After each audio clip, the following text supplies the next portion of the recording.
ఖమ్మం కాంగ్రెస్ బహిరంగ సభలో మంత్రి తుమ్మల మాట్లాడుతున్నారు. లైవ్ లో చూద్దాం. ఈ ప్రభుత్వానికి ఉన్నటువంటి చిత్తశుద్ధి ఈ రోజున మీరు చూస్తున్నారు. కేవలం 4-5 నెలల కాలంలోనే 600 కోట్లు సీతారామాకి ఇచ్చారు. పెండింగ్ పనులన్నీ బ్రిడ్జిలు కానీ అదేవిధంగా సూపర్ ప్యాసేజీలు కానీ అన్నింటినీ ఉత్తమ్ కుమార్ రెడ్డి గారు వచ్చి పరిశీలించి పూర్తి చేశారు. వాటిని పూర్తి చేయటం ద్వారానే ఇవాళ మెయిన్ కెనాల్ 114 కిలోమీటర్లు గోదావరి జలాలు వచ్చి జూలూరు పాటు టన్నెలకు దాకినాయి. ఇందాక అక్కడ ఉన్నటువంటి లిఫ్ట్ ఇరిగేషన్ దగ్గర ముఖ్యమంత్రి గారికి ఇరిగేషన్ మంత్రి గారు సవివరంగా చెప్పారు. ఈ డిస్ట్రిబ్యూటరీస్కి ల్యాండ్ ఎక్విజేషన్ చేసుకోండి, మీకు ఎన్ని డబ్బులు అంటే అన్ని డబ్బులు ఇస్తామని. యాతాలకుంట జూలూరుపాటు టన్నెల్స్ని పూర్తి చేసుకోండి, వైరా రిజర్వాయర్ దాకా నీళ్లు తీసుకెళ్ళండి. తద్వారా ఈ జిల్లా పచ్చగా ఉండాలి, సస్యశ్యామలంగా ఉండాలి. కాంగ్రెస్ పార్టీని ఆశీర్వదించిన ప్రతి తల్లి ప్రతి తండ్రి ఆనందోత్సవాలతోటి ఈ ఖమ్మం జిల్లా ఎప్పుడూ ఆనందంగా ఉండాలని చెప్పి ఆశీర్వదించారు. కాబట్టి ముఖ్యమంత్రి గారిని ఈరోజు ఈ యొక్క నిధుల కోసం, ఈ ప్రాజెక్టు యొక్క ప్రాధాన్యత కోసం, అదేవిధంగా చారిత్రక సంఘటన, ఒక భారతదేశంలో ఒక రాష్ట్ర ప్రభుత్వం రైతుల కోసం వాళ్ళ రుణాలని ఒకే నెలలో ఒకే పంట కాలంలో 31,000 కోట్ల రుణమాఫీ చేస్తామంటే ఎవరు నమ్మలా. మాకు కూడా భయం వేసింది. అయినా ముఖ్యమంత్రి గారు బట్టి గారు పట్టుబట్టారు. ఏం చేశారు, ఎట్లా తెచ్చారు నాకు తెలియదు, కానీ ఈ రోజుకి 18,000 కోట్లు రైతుల ఖాతాల్లో జమ చేశారు. 2 లక్షల రూపాయల లోపు రుణమాఫీని. ఎందుకంటే శ్రీరామచంద్రుడు సాక్షిగా ఆనాటి ముఖ్యమంత్రి రేవంత్ రెడ్డి గారు ఇచ్చినటువంటి మాట, ఇచ్చినటువంటి వాగ్దానం, నేను స్వాతంత్ర దినోత్సవం రోజున 2 లక్షల రుణమాఫీ చేస్తాను, అది నా మాట అని చెప్పి వాగ్దానం చేశారు. ఆ మాటను నిలపటం కోసం బట్టి గారు చాలా కసరత్తు చేశారు. అందరూ సహకారంతో ఈరోజు ముఖ్యమంత్రి గారి మాట నిలుపుకున్నటువంటి సందర్భం, రాష్ట్ర ప్రభుత్వం వాళ్ళ గౌరవాన్ని నిలుపుకున్నటువంటి ప్రభుత్వం మాటిస్తే తప్పదు అని చెప్పడానికే ఈరోజు ఈ కార్యక్రమాన్ని నిర్వహించాం.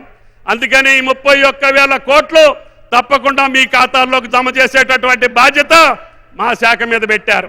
కాబట్టి తప్పకుండా ఈ 18,000 కోట్లే కాదు, ఇంకా 2 లక్షల పైన ఉన్నటువంటి రుణం ఉన్నటువంటి రైతులు ఉన్నారు. మీరు ఎప్పుడు ఆ పై రుణాన్ని చెల్లిస్తే మీ ఖాతాలో మిగతా డబ్బులు వేపించేటటువంటి బాధ్యత ఈ ప్రభుత్వాన్ని అని చెప్పి మీకు ఈ సందర్భంగా మనం చేస్తున్నాం. మాకు బ్యాంకులు ఇచ్చినటువంటి అకౌంట్ ప్రకారం 40 లక్షల ఖాతాలు పైన మాకు ఇచ్చారు. గత 5 సంవత్సరాల్లో పంట రుణాలు తీసుకున్నటువంటి తెలంగాణ రైతుల యొక్క ఖాతాలు మాకు ఇవ్వమని చెప్తే 32 బ్యాంకుల్లో వచ్చినటువంటి ఖాతాలు 42 లక్షల ఖాతాలు మాకు వచ్చినాయి. ఆ 42 లక్షల ఖాతాలకి ఎంత డబ్బు అవసరం అవుతుంది అని చెప్పి మేము చూస్తే సుమారు 31,000 కోట్లు కావాలని చెప్పారు. ముఖ్యమంత్రి గారు పర్వాలేదు, నేను మాట ఇచ్చాను, మనందరం కలిసి మన మాట నిలుపుకోవాలి, లేకపోతే ఈ ప్రభుత్వానికి అర్థమే ఉండదు అని చెప్పి ఆయన వాగ్దానం చేశారు. ఆ వాగ్దానం యొక్క ఫలమే ఇవాళ తెలంగాణ రాష్ట్ర రైతుల పండుగ వైరా గడ్డ మీద జరుగుతుంది అని చెప్పి మీకు ఈ సందర్భంగా మనం చేస్తున్నాం.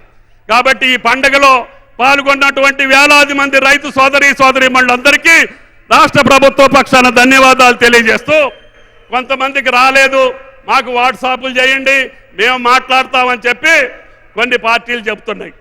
అయ్యా నేను వాళ్ళకి ఏం చెప్పానంటే, మొన్న మేము వాగ్దానం చేయకముందు ఉన్నటువంటి ఖాతాలు ఏమున్నాయో, మీ పరిపాలనా కాలంలో మీరు ఇస్తానని చెప్పి ఎగ్గొట్టినటువంటి ఖాతాలు ఎన్నున్నాయో అవి తెప్పించుకోండి, వాటికి మీరు రుణమాఫీ చేయండి, మాకు అభ్యంతరం లేదని చెప్పా. మొదటిసారి ఏమో 4 దఫాలు ఇచ్చారు, వడ్డీకి సరిపోలేదు. రెండోసారి ఏమో వాగ్దానం చేశారు, ఎన్నికల ముందు రింగ్ రోడ్డు అమ్మి సగం ఇచ్చి సగం మానేశారు. ఆ సగంతో పాటు ఈ 4-5 సంవత్సరాలు ఏ ఊరికైతే పంట రుణం ఉందో అన్నీ ఇస్తామని చెప్పాం. వాస్తవంగా అయితే రాహుల్ గాంధీ గారు వరంగల్లో చెప్పిన నాటి నుంచే మేము రుణమాఫీ చేయాలి, కానీ ముఖ్యమంత్రి గారు అట్టల్లా అన్నా వాళ్ళు ఎగ్గొట్టారు. గత 5 సంవత్సరాల్లో ఎవళ్ళైతే అప్పుందో అందరీ తీసుకో, కష్టమైన నష్టమైన భారమైన మనం తీరుద్దామని చెప్పి మాట ఇచ్చారు అని చెప్పి మీకు ఈ సందర్భంగా మనం చేస్తున్నాం. అందుకని ఆయన మాట నిలుపుకున్నాడు కాబట్టి ధైర్యంగా సాహసంగా ఒక ముఖ్యమంత్రి ఇక్కడికి వచ్చి ఆ మాటను నిలబెట్టుకున్నటువంటి సందర్భాన్ని, ఒక పక్క గోదావరి జలాలు ఇవ్వటం, ఒక పక్క రైతు కుటుంబాలను రుణ విముక్తులను చేయటం, తద్వారా తెలంగాణ రాష్ట్ర ప్రభుత్వం యొక్క పాలన భారతదేశానికి మార్గదర్శకంగా ఉండాలని, ఈ పరిపాలన మార్గదర్శకంగా భారతదేశ వ్యాప్తంగా అన్ని రాష్ట్ర ప్రభుత్వాల మీద తెలంగాణ ప్రభుత్వం రేవంత్ రెడ్డి గారి ప్రభుత్వం ఇచ్చినట్టుగా మాకు కూడా 2 లక్షల రుణమాఫీ చేయండి అని చెప్పి ఈ బీజేపీ ప్రభుత్వాన్ని నిలదీసే సమయం ఆసన్నం అవుతుంది. భారతదేశం మొత్తానికి తెలంగాణ ప్రభుత్వం ఒక దిక్సూచిగా ఉండాలని, మన మోడల్నే భారతదేశం ఆచరించాలని, అది ఇరిగేషన్ అయినా, వ్యవసాయం అయినా, ఐటీ అయినా, ఇండస్ట్రీ అయినా తెలంగాణను చూసి నిన్న ముఖ్యమంత్రి గారు చెప్పారు, నాకు ఈ రాష్ట్రాలతోటి పోటీ కాదు, నాకు ఈ ప్రపంచంతో పోటీ. నా తెలంగాణ రైతులు కానీ, నా తెలంగాణ యువత కానీ, నా తెలంగాణ మహిళలు కానీ ప్రపంచానికి ధీటుగా నిలబడాలి తప్ప ఈ రాష్ట్రానికి ఆ రాష్ట్రానికి మేము పోటీ కాదు అని చెప్పారు. ఆ మాటని నిరూపించాలి, ఆ మాటని నిజం చేయాలి, ఆయన ఇంకా శక్తివంతుడు చేయాలి.